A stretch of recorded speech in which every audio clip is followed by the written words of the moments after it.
joining the online book launch, Belonging for People with Profound Intellectual and Multiple Disabilities. This live stream will commence shortly.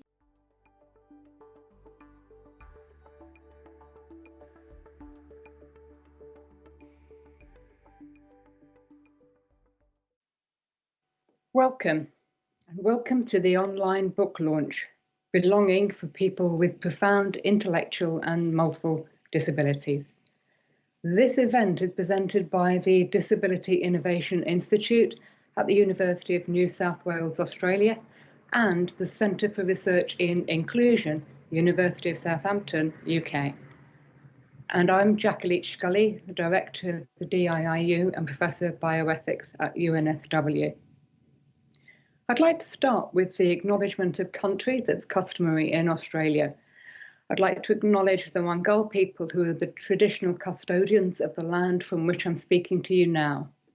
I'd also like to acknowledge the traditional custodians of the land that the UNSW Kensington campus sits on, the Gadigal people and the Bedigal people of the Eora Nation. I pay my respects to the elders past, present and future who hold the memories, traditions, culture and hopes of Indigenous Australia. And I'd also like to extend that acknowledgement to all Indigenous people present today, as we share our own knowledge, teaching, learning and research practices across our universities. We also pay respect to the knowledge embedded forever within the Aboriginal custodianship of country. If any audience members have any questions during the event, or if anyone is having any difficulty and can't use the chat function, please email us, or if necessary, please use the number below. But please only use this number if absolutely required so that it's available for those who need it. The phone number is 02 9585 9114. For closed captions, use the closed captions button at the far right bottom. You will be able to turn this on and off. During the audience Q&A, which will be conducted via YouTube live chat, that's at the top right corner if you're on a web browser. If you're on a mobile device, it's directly under the video. Please post any of your questions here and they will be passed on to the presenters. And please feel free to join the conversation online. You can see the Twitter handles here on the slide, and for those listening, they are at JLS Bioethics, at Eva Strnadová, at Disability UNSW, at M_9, at Uni Southampton, and also hashtag UNSW and hashtag Belonging Book Launch, all one word. And now I want to say a couple of things about the Disability Innovation Institute. The DIIU is a world first initiative. It focuses on disability research, education and knowledge exchange. We pride ourselves on undertaking work that's radically inclusive and that crosses disciplinary boundaries. Our approach is to see disability not as a problem to be solved, but as an integral part of the human condition to be encountered and engaged with rather than feared. And in this light, I'm delighted to be here to launch an edited collection that has a focus on belonging for a group of people who are often pushed right up to and beyond the margins of society, and that's people with profound intellectual and multiple disabilities. My own work has focused primarily on physical disability, and so I'm particularly curious to find out more about the context of people with intellectual disability and their families. I'm going to introduce our first two speakers. It's my great pleasure to introduce you to Eva Strnadová, who is Professor in Special Education and Disability Studies here at UNSW, and also Academic Lead for Research, and my valued colleague at the DIIU. Her research aims to contribute to better understanding and the improvement of the life experiences of people with disabilities, especially those most marginalised, such as people with intellectual disabilities.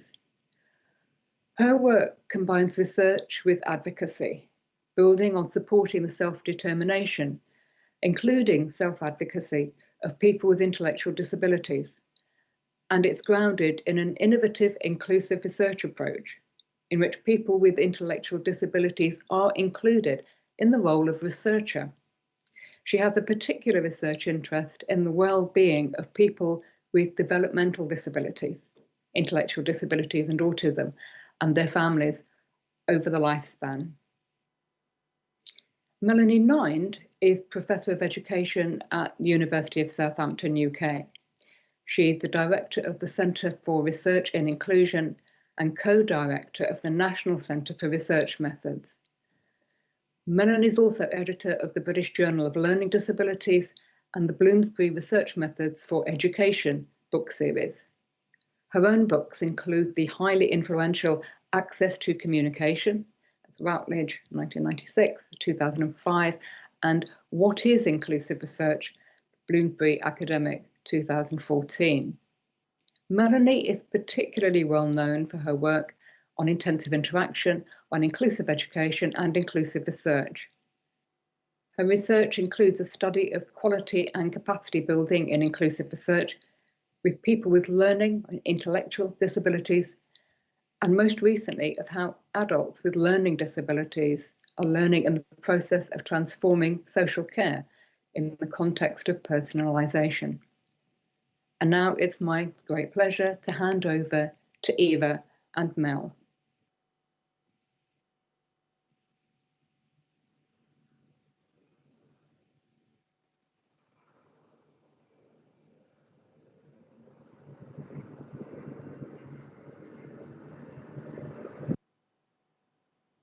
Hi everybody, we are so excited that you are here and joining us at the book launch.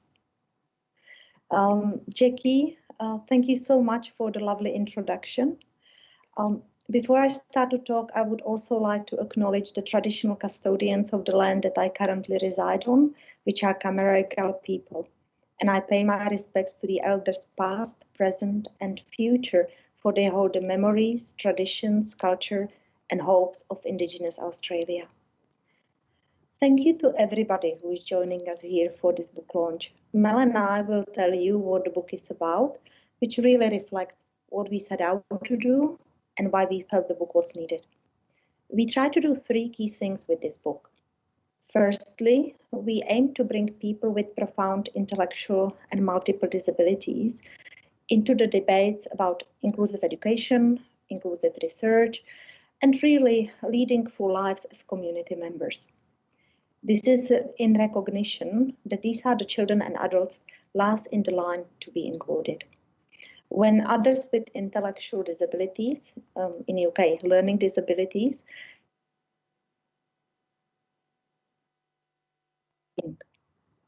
when self-advocacy has gone a long way to change lives of people with intellectual disabilities, those with profound disabilities have been on the margins. The move to doing research inclusively, that is, when people with intellectual disabilities are in the research in the role of researchers, not just participants, this move resulted in the research being transformative for many people and or groups of people, but these were not people with profound disabilities. This is why this book is needed. Secondly, we aim to bring together in one volume a body of work to show where the progress is being made. A can-do attitude and a worked example can go a long way in spreading good practice. The book provides accounts of recent, very important work that is happening and that has been pushing the boundaries of inclusion. What we wanted to do is to share these and put them together in one place to increase their impact. And thirdly, Mel and I aim to explore what it means to belong and how the concept works if we put people with profound intellectual and multiple disabilities at the forefront of our thinking. Before I hand over to Mel, I would just like to make a quick note on language that we use. As probably all of you know, there is no perfect language when we talk about disabilities, as every term becomes over the time offensive and needs to be changed to better reflect what we know. This also applies to terminology relevant to people with profound intellectual and multiple disabilities. We decided to use this term after much deliberation among the authors' team. We acknowledge that other terms are being used as well. For example, people with high support needs, people with complex needs, and of course, most familiar in the UK, people with profound multiple learning disabilities. So Mela, how did this book come about? Thank you, Eva, and thank you, Jackie, too, for the introduction, and everybody who's turned out today to hear this and listen to it afterwards. Thanks. It's lovely to be here. So, yes, I always start off with a story, and my story today is about how the book came about. And there are lots of things, really, and it's hard to pick out one for the key reasons why Eva and I decided to get people together and create this book on belonging for people with profound intellectual and multiple disabilities. But one of the influences was the UK Manifesto, Belong Manifesto, and this came from Books Beyond Words and Access All Areas, and really they launched it just to get people talking about belonging and what belonging meant and what it was like to belong if you've got learning disabilities. And we were discussing the Belong Manifesto at the Social History of Learning Disabilities conference at the Open University in the UK. And, you know, it's great, it does get you talking, but some of the things didn't feel like they involved people with profound disabilities very well. And so, you know, Eva and I and other people were saying that if we're going to have this concept of belonging, then it has to be a concept that works for everyone, otherwise it's not belonging. So that got us really thinking.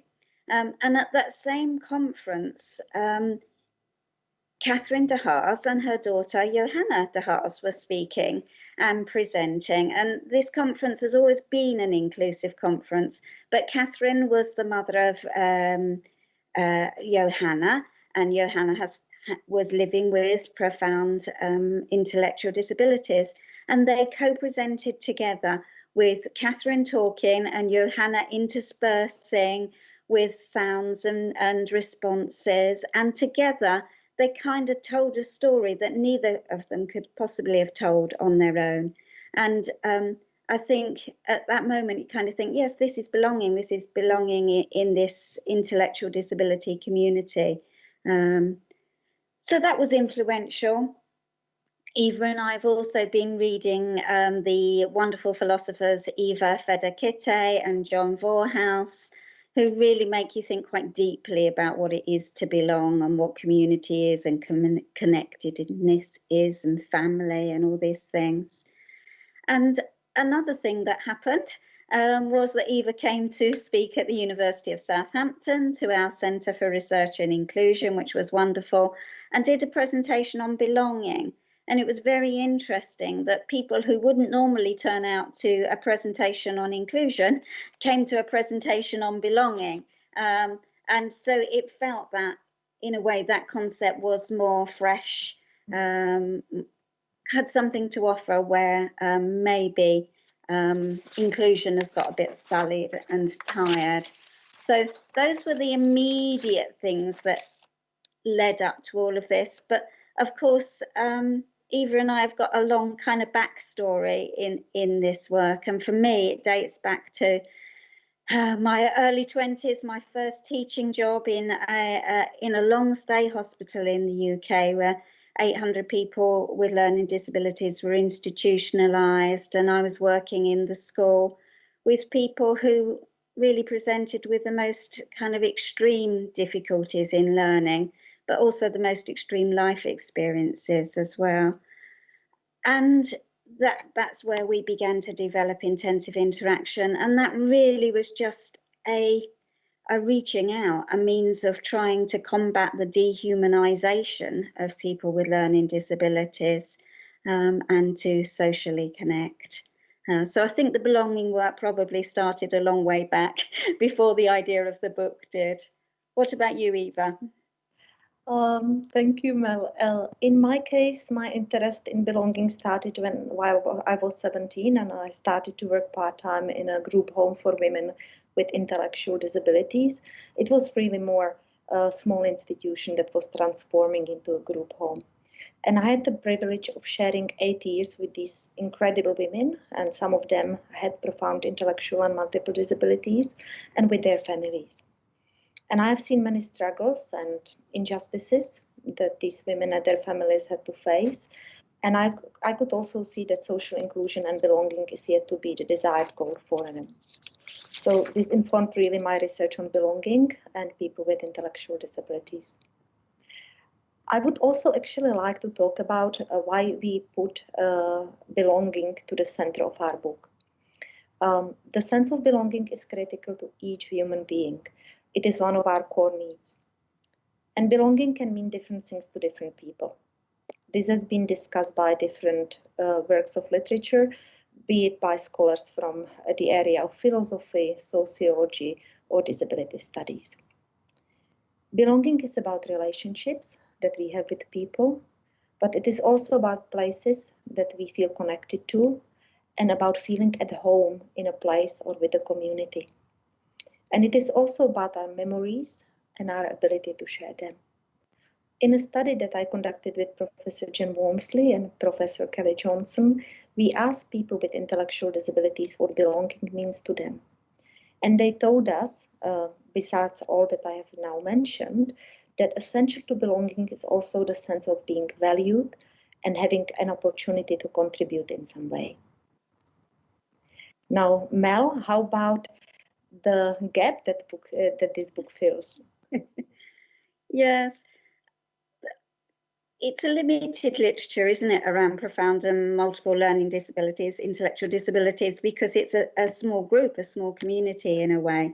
And I think we weren't trying to solve everything with this book. We know we were building on other people's ideas. We wanted to inject some discussion around belonging, obviously, but also to explore how far we'd pushed the boundaries, how far we'd gone. And I think that's really important because at the time of, another part of the story was me going around examining doctoral theses in the UK and the wonderful doctoral theses of some of the people who are in the book, actually. And that really made me think, actually, those people are doing far more to include people with profound disabilities than I did in my own PhD, in a way. So, as well as filling a gap, we wanted the book to give a voice to those people and to bring them together so that they could have more impact. And it's interesting, the book is already beginning to have impact. So one of the somebody who's read it, Nathan Taylor, and I think you're here today, Nathan, you said that in your school you're beginning to reorganise the curriculum and to put belonging at the centre of everything you do, and that's really exciting, and definitely want to visit, please. Me too. But we can travel again.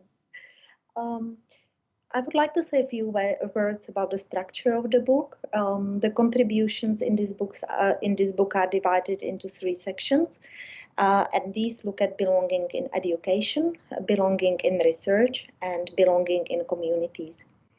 And each section contains contributions from academic authors, as well as contributions of fellow travelers, which is the term we've used for people who support and advocate for people with profound intellectual and multiple disabilities in whatever capacity, be it parents, siblings, support workers, neighbors, caring citizens.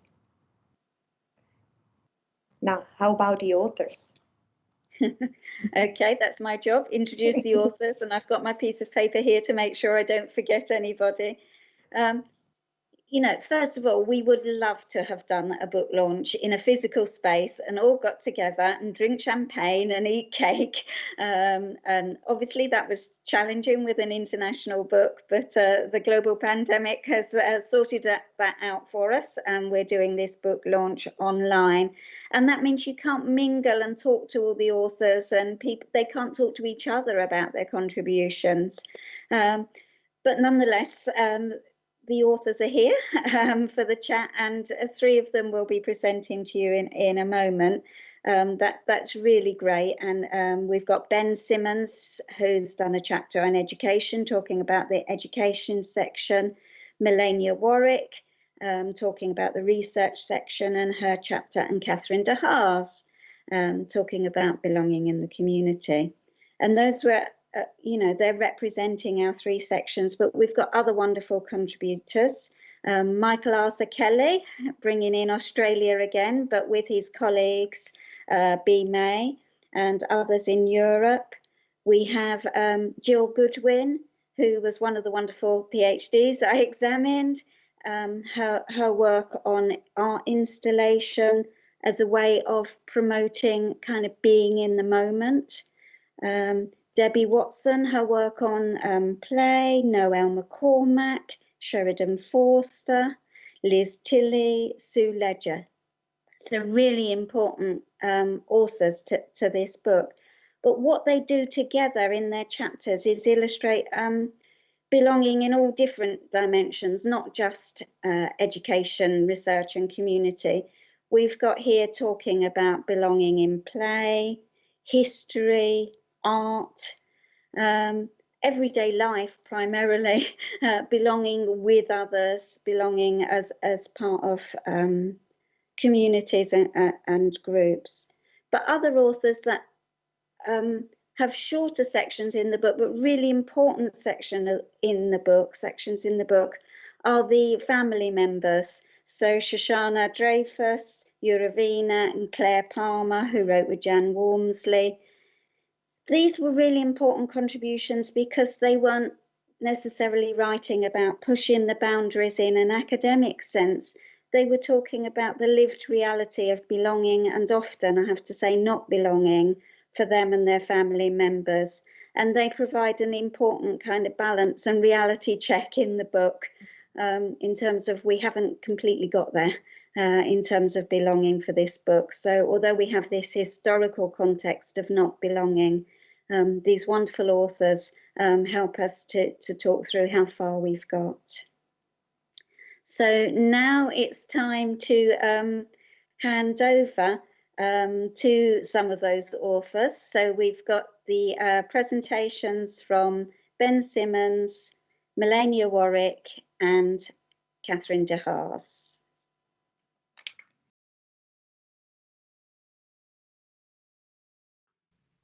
Hi there, my name is Ben Simmons and I'm a senior lecturer at Bath Spa University in the UK. I'm here to reflect about the meaning of belonging for children with the label Profound and Multiple Learning Difficulties, or PMLD for short.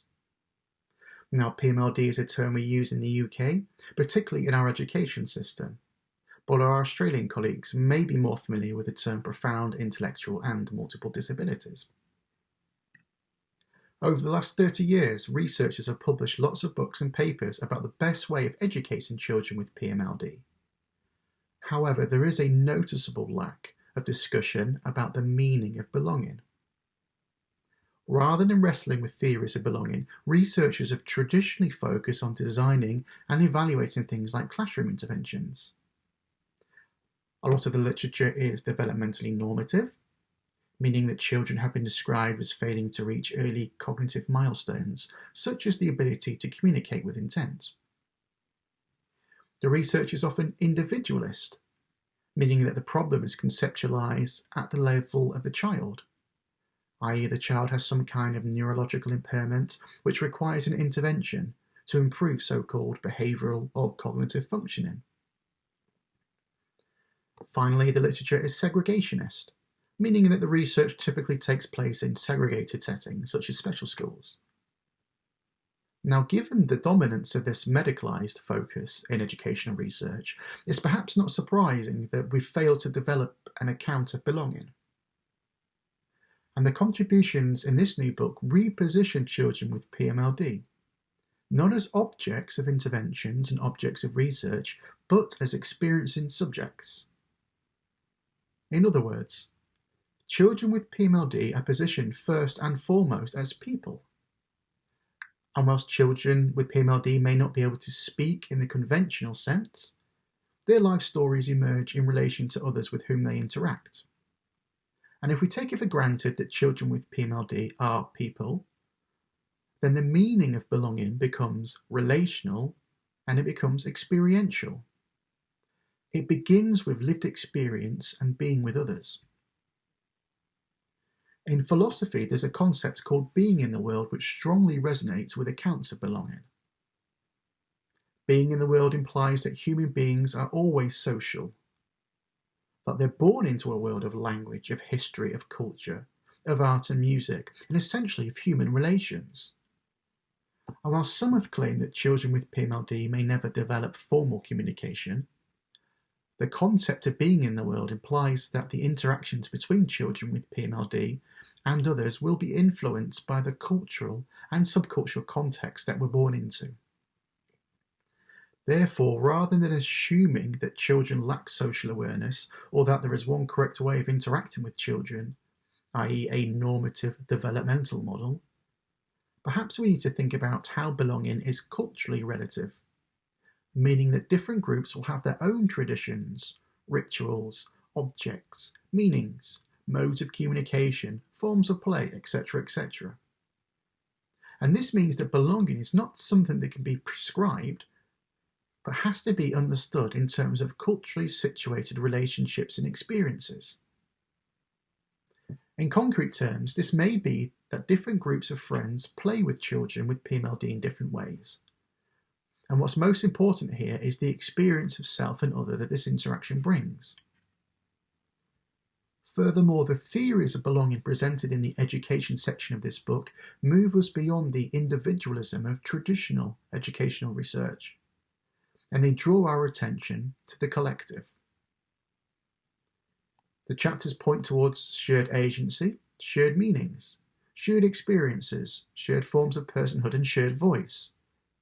And these are new ways of thinking in the field of education for children with PMLD, since in education we often focus on improving individuals. Our neoliberal education system emphasises subject knowledge acquisition and intellectual competition between individuals rather than community building.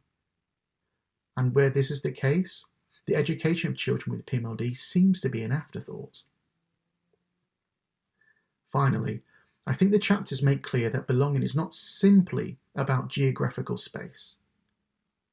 In education, there is a debate about whether special schools or mainstream schools are best for children with PMLD, but this debate is perhaps misguided.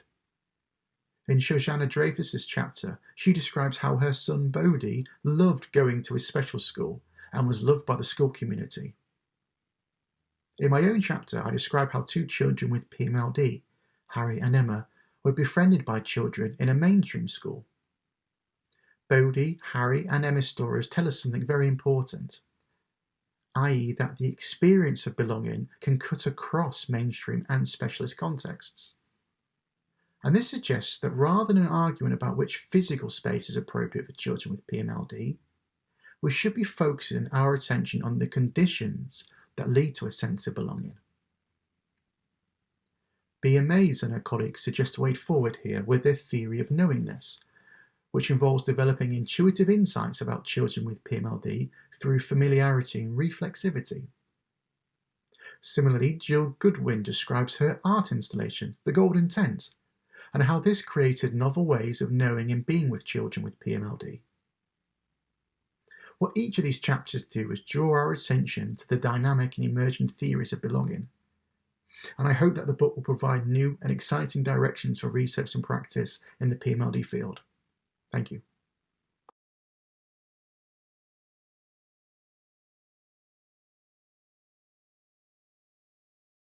Hello, my name is Melanie of Warwick. I am speaking to you today from England in the United Kingdom. I'm delighted to be able to talk to you all about this fantastic project, this amazing book that has been published very recently that we're launching to all our international colleagues today. And I'm going to use the next few minutes to talk to you a little bit about my chapter in this book. But before I do that, I'd just like to say how delighted I am to have been a part of this fantastic project. And I really hope that everybody who engages with it learns something and shares with us what they've learned and what their thoughts and reflections are. The activity I describe in my chapter tries to understand what belonging could look like for people with profound intellectual and multiple disabilities in research. To understand this better, I employed the arts, in particular photography. As a visual artist, I have seen the power of creative approaches in inclusion of and variations in the ways in which individuals and communities are able to share their experiences with others. What we know is that creative approaches can be democratic and inclusive. We believe creative expression to be an inherently good thing. We know that creativity can be fun. What my book chapter discusses is how a creative approach taken by one of the participants in my study helped to uncover new ways of understanding their focus and intention. Or to put it another way, what was meaningful engagement to them? I'd like to tell you the story of Sharon. Take your mind back to the era of Princess Diana. You may well have images of this highly photographed woman in your mind. Who could forget the iconic Taj Mahal photographs, for example? When I first met Sharon in the noisy dining room of a Portsmouth day services, despite the distracting clatter of crockery and cutlery, she is looking intently through a large Diana coffee table book, which contains page after page of lavish, high-colour, glossy imagery.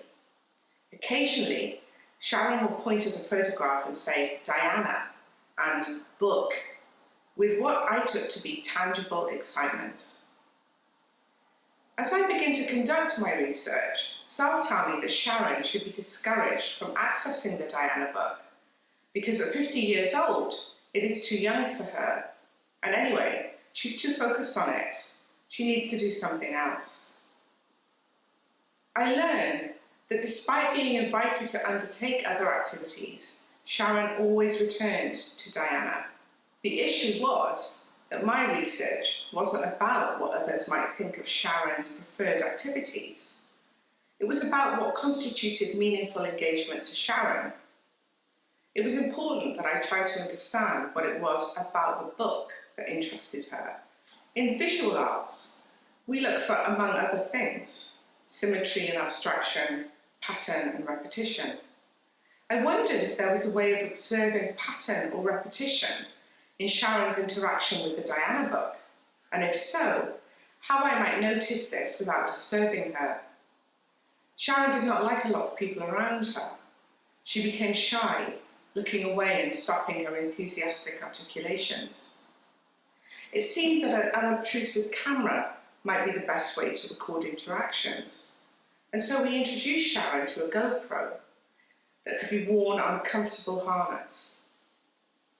GoPro cameras dismantle the need for technical competence, as they can simply be switched on and left to run, all controlled remotely, and thereby they enable the research participant to collect their own data, and literally from their own perspective.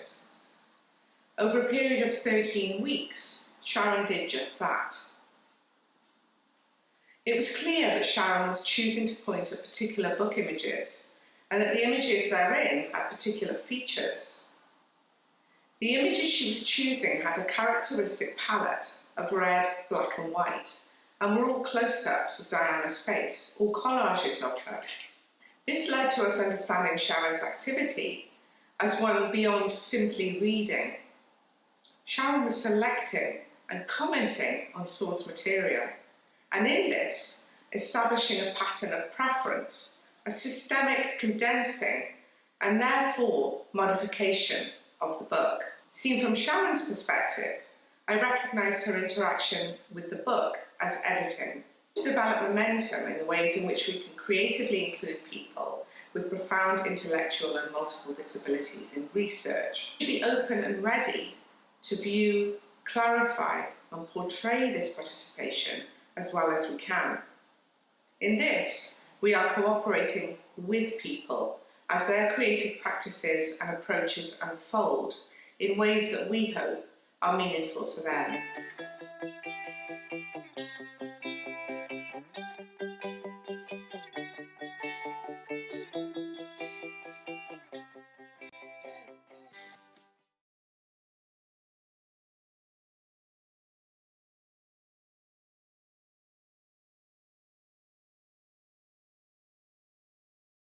My contribution to this book would not have been possible without the help of our daughter Johanna. Johanna lived with profound intellectual and multiple disabilities. She was a wheelchair user. She never learnt to talk.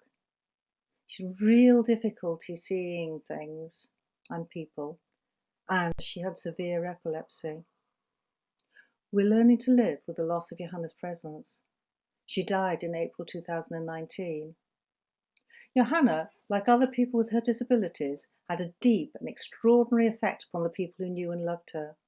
She enabled people to think differently about themselves and others and what they value. This book is about belonging for people with disabilities like Johanna's. It was, in part, inspired by Johanna's contribution to the Social History of Learning Disability Conference, which is normally held in the Open University in the UK in July. She co-presented with me several times, expressing her thoughts on my verbal contribution with her facial expressions, body movements and vocalisations. Nobody could roll their eyes quite so well and eloquently as Johanna. I really miss this. During the 31 years that she lived with us, I learned way more than I did as a speech and language therapist, or from when I studied for my Masters of Science at the University of Manchester in 2014. During Johanna's lifetime, we found new ways of belonging in our community. In the 9th chapter of this book, I use multiple voices to describe this experience. I start by asking other families with children with profound intellectual and multiple disabilities to describe their experience of living in pre-COVID UK. In the second half of the chapter, I write about the research that I did for my Masters. I asked 5 people, including a child of 11, about their experience in making connections with Johanna. These people do not have profound disabilities in their families. Although people have individual reactions to being with people with disabilities, they can, over time, through shared enjoyed activities, form a give-and-take relationship with a person with disabilities like Johanna.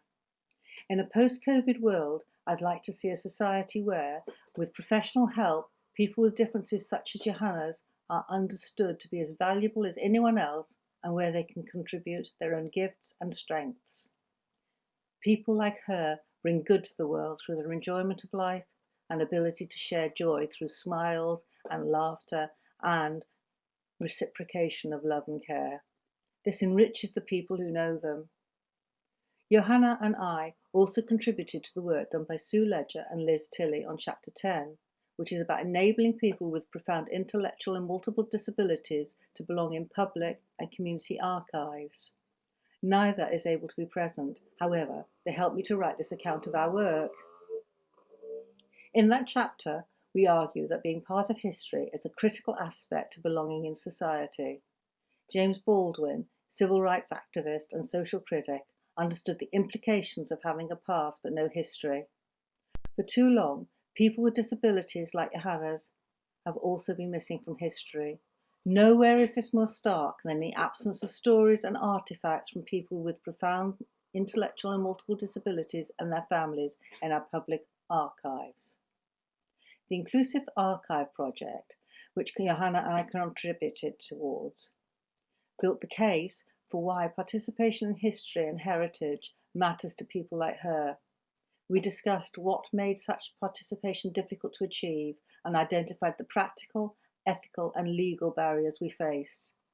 The research also involved working together to find solutions to these problems, drawing together expertise from people with intellectual disabilities and their families, archivists, legal experts and health and social care professionals.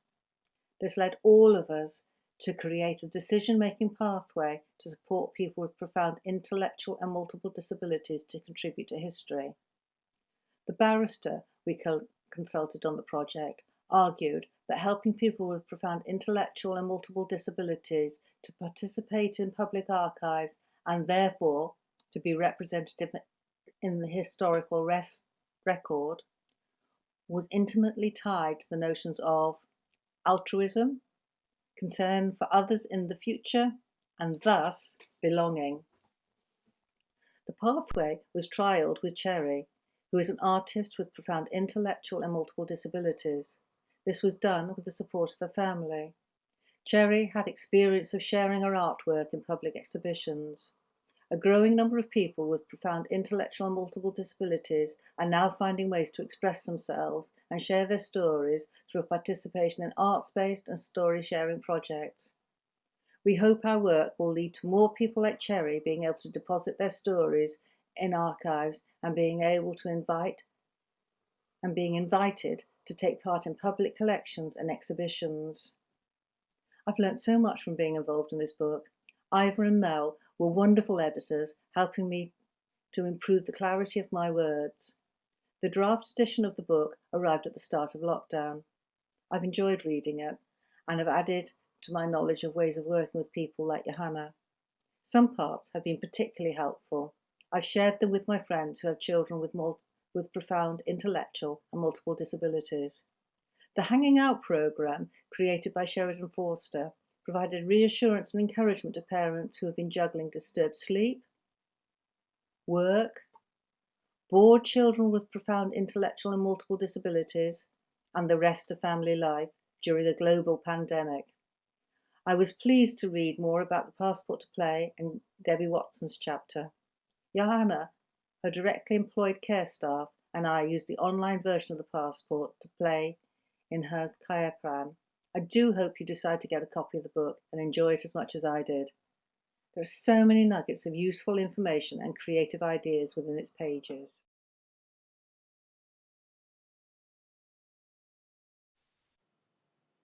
That was wonderful. And we would also like to highlight here that this book has been dedicated to Johanna because she has been such an inspiration to Melanie. Thank you. Yes, it's really good listening to the summaries of the chapters again, and I don't want to repeat the things that those authors have said, but I do want to link to some of the ideas that we have in chapter 11, and I pick up my picture, my copy of the book now, which I realise we haven't flashed. Yeah, in chapter 11, we try to pull together some of these ideas and really try to tease out what it means to belong. And I think when we're talking about belonging, we're talking about something that's a sense of being part of something, a sense of being connected, a sense of being at home here. You know, we thank the social geographers, people like Ed Hall and Andrew Power, Sally Robinson. People have really, you know, talked about welcoming communities and what does it feel to be, what's it like to feel at home somewhere. And when we were talking about belonging, we talked about places where we feel we belong. There are conferences I go to and I kind of think, these are not my people. They're not talking my language. I don't feel that sense of belonging here. When I go to the Raising the Bar conference in the UK around improving the standards for people with profound intellectual disabilities, I feel at home. These are my people. So there is something, I think, all of these chapters, although they're talking about belonging in different ways, they're always talking about relational belonging. They're always talking about this sense of ourselves in a place. And that doesn't preclude people with profound disabilities. They can still enjoy that kind of sense of, I feel at home here, I'm comfortable here. Thank But you. I think we should get on to the discussion, shouldn't we? Absolutely, Mel, absolutely. So I hope that we have been able to encourage you all to submit questions via the comment section on YouTube. And it looks like we have quite a few questions. So I want to go to the first question. Anne Collins asks, I wonder what my life story would look like if treated as emerging in relation to those around me, with my presence and nonverbal interaction being interpreted by others. Can you comment? Okay, thank you, Anne. Yeah, I would really recommend to you Noelle McCormack's chapter in the book, because she does life story work with somebody with profound intellectual disabilities, and really shows this how life stories do unfold with others, and we tell them with others.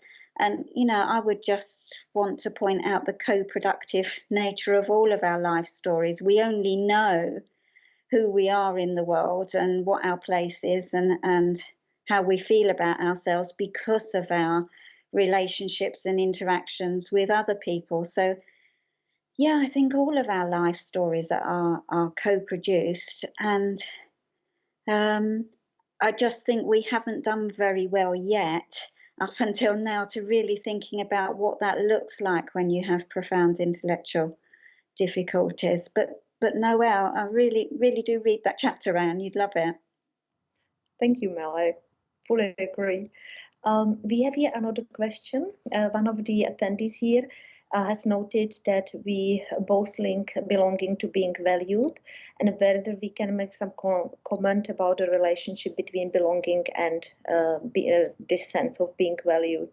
I think it was that was a very strong theme that came out from the study that I have mentioned, where really majority of the people with intellectual disabilities, when they talked about belonging, they really wanted to contribute to society.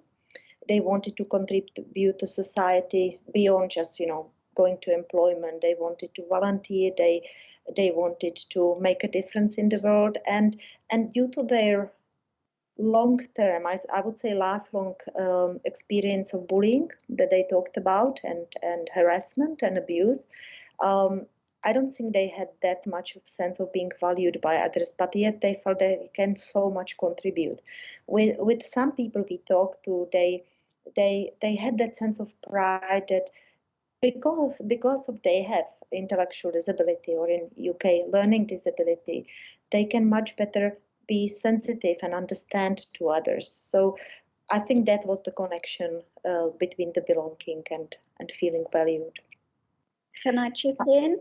Please, go on. Yeah, I would chip in around just thinking about that non-verbally. And Sheridan Forster is really good at helping us think about, we don't always know the world. Joanna Grace is great on this as well. We don't always know the world in words. We know it bodily as well. We inhabit certain kind of, or embody certain feelings. And I think for Johanna, she couldn't have told us in words, like you were describing there, Eva, what it means to be valued. But I am sure that Johanna inhabited and embodied her sense of being valued and welcomed and belonging. Absolutely. Another, and I think also in a chapter that was written by Liz Tilley and the team, when they talk about Cherry and her being very valued member of society, valued artist, I think that is another connection that we can make. Let me move to another question that we have here. Jen Walmsley asks us whether we think that using the acronym of PMLD enhances belonging. And Rosemary Case also is saying that the acronyms dehumanize people. there is definitely a very strong feeling in disability community around using acronyms, especially when it comes to people with intellectual disabilities and people with profound intellectual and multiple disabilities, and we absolutely acknowledge that. In the same way, though, we are respectful of some authors' decision to use the acronyms. And I really would like to say that all of us are well-intentioned and don't mean to dehumanize anyone. But thank you for this comment. Yeah, and just to say, chapter 1 is full of discussion about terminology. Oh, absolutely. And there is actually another comment, which is a question whether, it's not just one comment, there is a whole discussion happening here whether labels are useful, and some of you think that they are necessary for categorization or for lobbying purposes, and some others think they are always alienating. So, Eva, yeah. can I pick up on Annie Ferguson, who asked us to put this in the context of COVID as well, and picks up on the concept of invisibility, because I think invisibility is a good link in with the terminology thing, isn't it? That absolutely. In some ways, you know, we felt that we had to talk about profound and intellectual disability, and we had to use that language because without using it, that group of people are invisible to a lot of discussions about disability rights and people with learning disabilities in self-advocacy organisations. And I think it's really good that Claire Palmer kind of and Jan in the book raised the issue of they've never felt like Claire and her daughter with profound disabilities are very welcomed or have a good sense of belonging in self-advocacy groups, because that's a real lack, isn't it? And what we've seen during the pandemic and various lockdowns is self-advocacy groups coming into their own and providing huge amounts of support and communication to fellow people who are suddenly kind of isolated. But the whole COVID story for people with profound intellectual disabilities is really quite different. It isn't one of being connected online and discovering the wonders of Zoom. It's a story of families being brought apart and real painful isolation and lack of understanding of what on earth is going on here. And for me, that just underlines that, you know, belonging was important before COVID, and it'll be really important after COVID, but COVID has kind of really emphasised some of this. Thank you, Mel. We have another comment here from Mary Delaney, who says that belonging is also about mattering to others, to know you matter, and I could not agree more, Marie, absolutely. And I really think that we owe this as a society, as many communities, especially to people with profound intellectual and learning disabilities and their families. And I would like to then lead, we have another question that I think is really interrelated. Patty asks us, as an individual, how can I help others to value people with disabilities in a world who many times rejects them? Do you want to do first? You do that one. Look, I think the really core thing is that they are as valuable and deserve as much respect as any other person. I think it is Sheridan who discusses in the book, in her book chapter, how sometimes the first inclination of people when they meet somebody with profound intellectual and multiple disabilities is rather not to engage because they are worried that they will not know how. And she really nicely unpacks how we can spend time together and engage in various ways and really be with that person in time and that place. So don't be afraid of people with profound intellectual and multiple disabilities. I think very often it's just being afraid that we could do something wrong or say something wrong or interact in a way that is wrong. Just try. Yeah, that comes across very strongly, doesn't it, from the family accounts, this just sense of, just take your cue from me if you like, don't be afraid, do interact with us. And I think Jill Goulding's poem as well in her chapter really captures that discomfort that you feel when you don't know how to pitch your communication, you don't know how long to leave a pause. I'd also point out that concept that Michael Arthur Kelly and his team use about knowingness. Knowingness is a really nice concept in the book, taking the time to kind of get to know what people's communications mean. We have here another comment, and that is from Sheridan Foster, who asks, while Catherine spoke about Johanna, I don't know that a person with profound intellectual and multiple disabilities is belonging here now. So I guess belonging needs to be meaningful. Can you discuss that? Yeah, this is the presence and absence thing, isn't it?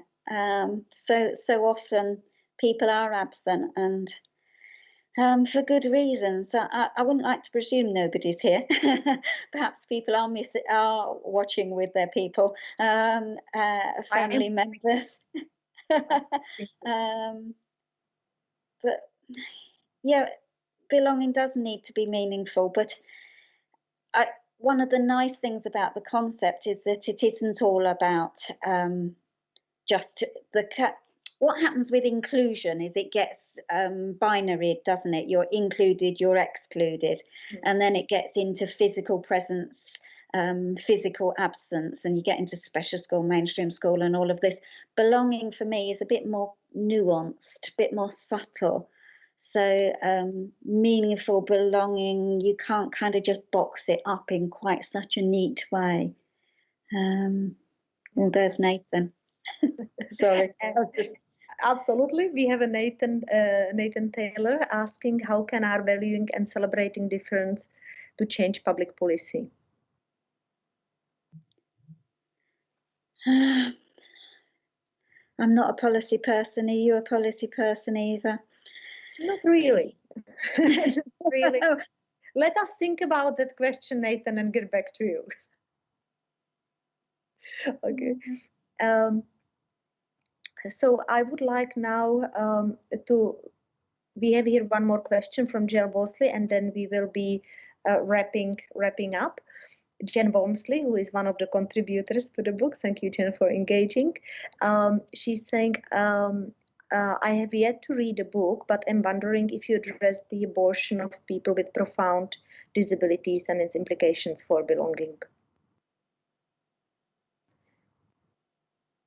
I'm happy to start. I think this is absolutely a critical issue that has been actually brought up also by people with Down syndrome, who, because Down syndrome can be how to call it, like diagnosed or identified already during the pregnancy, and many mothers terminate expecting a child with Down syndrome, and I think it's a good parallel. But then you have people with Down syndrome advocating for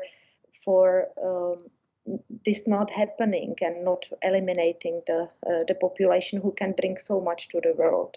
And this is a really, really difficult discussion. It definitely shows a lot how we feel about disability and belonging to society if such a condition is viewed as a reason for abortion. But at the same time, I really do not want to be judgmental towards the parents, because we are all living at certain circumstances, and I'm not in the shoes of people who make such decisions. So I think generally, definitely you are right, Jen. But Jan, it isn't in the book. You're right. Yeah. People are bound to bring up things that aren't in the book, and that isn't something we covered. No, and maybe when we read the chat afterwards, we think, damn, I wish we'd put that in, and why didn't we cover that? But that's you quite know, the possible. book is a start, it's not a finish. It's a book, you know, the start of talking about belonging for this group. How exciting that this presentation and book launch brought so much of an engagement and questions, and brought up so many very difficult topics that we might not have an answer to, but definitely triggered more thinking, more research, just more trying to make the belonging for people with profound intellectual and multiple disabilities happen, to become reality. And I would also like to say how wonderful it is that we have such a global community here. We have people from many countries joining us for the book launch who are really interested and who hopefully will contribute to what we are trying to do. So I would also like towards the like wrapping up, I would like to bring up Michael Arthur Kelly point that he's just written into the discussion, the amazing how the amazing experience and value of the sharing of the insights so far, and he recognizes in his comment the global nature of this community.